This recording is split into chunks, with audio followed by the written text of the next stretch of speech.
मुझे फ़िलहाल तो कुछ समझ नहीं आ रही है कि मेरी आगे ज़िंदगी में क्या होगा, क्योंकि जॉब तो मैंने करनी नहीं, बाहर के हालात मुझे पसंद नहीं है। मुझे खुद समझ नहीं आ रही कि मेरे साथ आगे क्या मसला, कैसे लाइफ़ कैसे आगे सेट होगी मेरी। जब ये हादसा पेश आया था तब मैं बहुत छोटी थी, 3-4 साल की थी। बहन भाइयों का तो इतना याद नहीं है, लेकिन माँ बाप की कमी जो है बहुत महसूस होती है।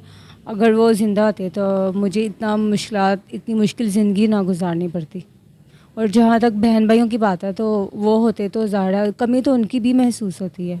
कभी कभी तो ऐसा भी होता है कि सुबह टाइम मैं काम करती हूँ तो रात को अपने माँ बाप को याद करके रोती हूँ। अगर वो होते तो मुझे ये सारा कुछ इतना मसला ना आते।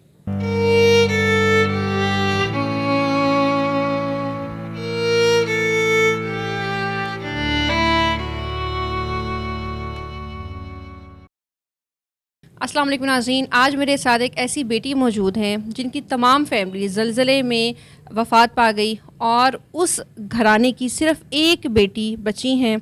आज हमारे साथ हैं। ज़ाहिर सी बात है, इस बुरे दौर में कोई भी किसी की मदद नहीं करता। तो आइए इनसे जानते हैं कि ये इस वक्त किस हालात से गुज़र रही हैं, कैसी ज़िंदगी गुजार रही हैं, किस तरह इनका गुज़र बसर होता है। अस्सलाम वालेकुम। वालेकुम अस्सलाम। सबसे पहले तो मुझे ये बताइए, जब ये वाक़या पेश आया तो आपकी उस वक्त उम्र क्या थी? मैं तब 3-4 साल की थी। जब ये वाक़या पेश आया तो हम लोग घर पे ही थे सारे, और मैं बाहर खेल रही थी तो अचानक से ज़मीन हिलना शुरू हो गई और सारी इमारतें नीचे गिरना शुरू हो गई। और बीच में मेरी फैमिली भी साथ ही जो है ज़लज़ले में मलबे के नीचे आ गई। और मैं काफ़ी छोटी थी तो मैं बहुत ज़्यादा परेशान घबरा गई और रोना शुरू कर दिया। फिर वो मैं देखा, बाद में पता चला कि मेरी फैमिली में से रेस्क्यू हुआ तो कोई भी नहीं बचा है और मैं फिर अकेली रह गई। मुझे बताइए उसके बाद क्या हुआ? किसने आपको सँभाला? किसने रेस्क्यू किया? किस तरह से आपके वक्त गुजरना शुरू हुआ? इस तरह है कि तब मेरी एक खाला है, वो लाहौर में रहती थी, तो वो मुझे अपने पास ले आई। उन्होंने मेरी परवरिश की है, मुझे पढ़ाया लिखाया है, एफ़ए कराया है उन्होंने मुझे। तो मैं तब से उनके पास ही रह रही थी। तो खाला का रिश्ता तो बहुत खूबसूरत होता है। मुझे बताइए कि जब वो पाल रही थी तो क्या ऐसी वजूहात हुई, क्या वजह हुई कि आप अब यूँ दर-दर के धक्के खा रही हैं? क्या वजूहात हैं? खाला अच्छी थी, अच्छे तरीके से उन्होंने मेरी परवरिश की है, लेकिन जैसे-जैसे मैं बड़ी हुई तो मैंने देखा कि जो मेरे अंकल हैं उनकी नज़र अच्छी नहीं थी, वो सही नज़र से देखते नहीं थे। मैंने काफ़ी फ़ील किया और इग्नोर भी करती रही आहिस्ता-आहिस्ता, और फिर मैंने देखा कि वो बैड टच करना शुरू हो गए थे। इस वजह से मुझे लगा कि मुझे वहाँ पे नहीं रहना चाहिए। मैंने 1-2 बार खाला से काफ़ी बार इवन के बोला है कि अंकल मुझे सही नज़र से नहीं देखते या बैड टच करने की कोशिश करते हैं, लेकिन वो कहती थी नहीं, आप बेटियों जैसी हो, ऐसी कोई बात नहीं है। लेकिन इंसान जिसके साथ हो रहा होता है उससे समझ होती है कि कौन इंसान किस नज़र से देख रहा है। इसी वजह से फिर मुझे लगा कि मुझे वहाँ से छोड़ के कहीं पे अलग रहना चाहिए। फिर मुझे बताइए कि जब खाला से बात हुई उसके बाद आपको निकलना पड़ा, आप कहाँ गईं? मैंने फिर ऐसा है कि एफ़ए किया हुआ था तो मैंने जॉब स्टार्ट कर दी, और जॉब कर रही थी तो साथ में मैंने एक फ़्लैट ले लिया था, वह एक रूम था उसमें, तो वहाँ पे गुजारा कर रही थी। जॉब का भी ऐसा है कि 1 माह, 2 माह, 3 माह, 4 माह, मतलब 2 साल मैंने जॉब की है, और इसमें मैंने बहुत ज़्यादा जगह चेंज की हैं, क्योंकि बाहर का माहौल भी बिल्कुल ठीक नहीं है, अच्छी नज़र से देखा, और गलत डिमांड्स भी होती थी। इस वजह से मैं फ़िलहाल जो है, काम भी नहीं है मेरे पास कोई भी। 2 साल मैंने जॉब की है, लेकिन उसमें ये है कि मैंने जहाँ पे भी अप्लाई किया जॉब के लिए वहाँ पे गई हूँ, 1-2 माह काम किया है। फिर मैंने महसूस किया है कि जहाँ मैं काम कर रही हूँ उनकी नज़र अच्छी नहीं है, या गलत डिमांड्स करते थे, या रिलेशनशिप में मेरे साथ आ जाओ। इसी वजह से मुझे बार-बार जॉब चेंज करनी पड़ती थी। मुझे बताइए कि अब आप जॉब तो नहीं कर रही, तो कैसे सर्वाइव कर रही हैं? मैं अभी फ़िलहाल फ्लैट में ही रह रही हूँ। जॉब की थी, कुछ सेविंग थी मेरे पास, तो वो भी इस्तेमाल हो गई। अभी फ़िलहाल तो शॉप है 1-2, वहाँ पे थोड़ा बहुत ले लेती हूँ राशन, उधार ले रही हूँ, उस पे गुज़ारा कर रही हूँ। और जो घर का रेंट है वो भी चढ़ता जा रहा है। अभी मेरे पास पैसे ही नहीं है कि मैं कैसे मैनेज करूँ आगे।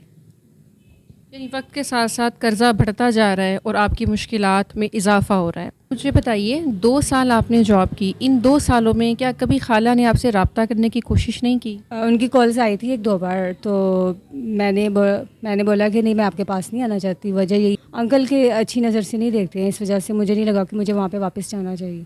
अंकल तो चलें आपको बुरी नज़र से देखते थे, खाला से भी आपने बात की, खाला तो माँ जैसी होती है। तो क्या ऐसा नहीं था कि आप थोड़ा-सा इंतज़ार करती? हो सकता है वो आपको किसी अच्छी जगह ब्याह देती, किसी अच्छी जगह रिश्ता हो जाता, आपको यूँ मुश्किलात का सामना ना करना पड़ता। खाला ने अगर मेरी शादी करनी होती तो जब मैं उनके साथ रह रही थी वो तब भी कर सकती थी, लेकिन मुझे ऐसा लगता नहीं है कि वो उन्होंने कॉल शादी के लिए की है। मुझे ऐसा लगता है कि वो चाहती हैं कि मैं कमा कर उनको खिलाऊं। मुझे ये बताइए, कभी माँ बाप या बहन भाइयों को मिस करते हैं, उनकी याद आती है? जब ये हादसा पेश आया था तब मैं बहुत छोटी थी, 3-4 साल की थी। बहन भाइयों का तो इतना याद नहीं है, लेकिन माँ बाप की कमी जो है बहुत महसूस होती है। अगर वो ज़िंदा होते तो मुझे इतनी मुश्किल ज़िंदगी ना गुजारनी पड़ती। और जहाँ तक बहन भाइयों की बात है तो वो होते तो ज़्यादा कमी तो उनकी भी महसूस होती है। कभी कभी तो ऐसा भी होता है कि सुबह टाइम मैं काम करती हूँ तो रात को अपने माँ बाप को याद करके रोती हूँ। अगर वो होते तो मुझे ये सारा कुछ इतना मसला ना आते।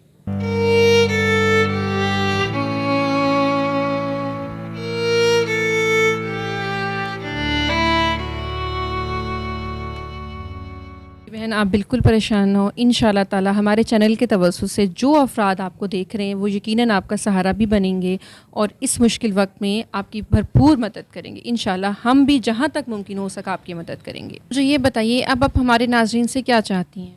मैं ये चाहती हूँ कि कोई अच्छी जगह पे मेरी निकाह करा दिया जाए। कोई अच्छा मैच्योर इंसान हो, एज का हो, जो समझदार हो, मुझे संभाल सके और मेरा कर्जा उतार सके और मुझे इज़्ज़त की रोटी खिला सके, सहारा दे सके मुझे। अंदरूने मुल्क चाह रही हैं या बैरूने मुल्क भी अगर कोई रिश्ता मिलता है, कोई अप्रोच करता है, तो क्या आप विलिंग होंगी?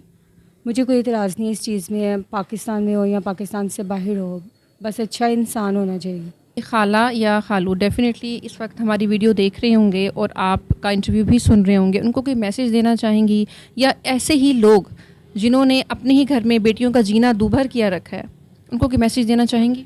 हाँ, मैं यही कहना चाहूँगी, अगर मेरी खाला खालू ने मुझे सच में बेटी बनाया होता तो आज मुझे ये हालात का सामना ना करना पड़ता, इतनी मुश्किलात का सामना ना करना पड़ता। और ऐसा है, मैं ये भी कहना चाहूँगी कि जो वालिदीन दूसरों की बेटियों को गलत नज़र से देखते हैं, उनको अपने घर के बारे में भी सोचना चाहिए कि उनके घर में भी बेटियाँ हैं, क्योंकि आगे अल्लाह ताला के पास जाके आपको इस हर चीज़ का जवाब देना है। अगर खुदा न खास्ता कोई अच्छा शख्स ना मिला तो आपने आगे क्या सोचा, किस तरह कर्ज़ा उतारेंगी और किस तरह ज़िंदगी बसर करेंगी? मुझे फ़िलहाल तो कुछ समझ नहीं आ रही है कि मेरी आगे ज़िंदगी में क्या होगा, क्योंकि जॉब तो मैंने करनी नहीं, बाहर के हालात मुझे पसंद नहीं है। मुझे खुद समझ नहीं आ रही कि मेरे साथ आगे क्या मसला, कैसे लाइफ कैसे आगे सेट होगी मेरी।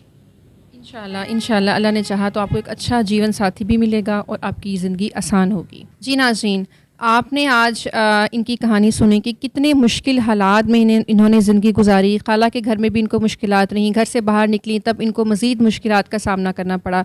तो अगर कोई इनसे शादी का ख्वाहिशमंद है, अंदरूने मुल्क या बैरूने मुल्क, तो नीचे दिए गए नंबर पर हमसे रब्ता करें, हम इनका अच्छा रिश्ता करवाएँगे। बहुत शुक्रिया। अच्छा, मुझे आप बता रही थी आपने दुकान से कुछ उधार भी लिया हुआ है, किराया भी आप इसी तरह दे रही हैं, तकरीबन कितनी अमाउंट बनती है टोटल? अभी तो जो है मज़ीद कर्ज़ा चढ़ रहा है, अभी 1,20,000 हो गया है मेरे पे।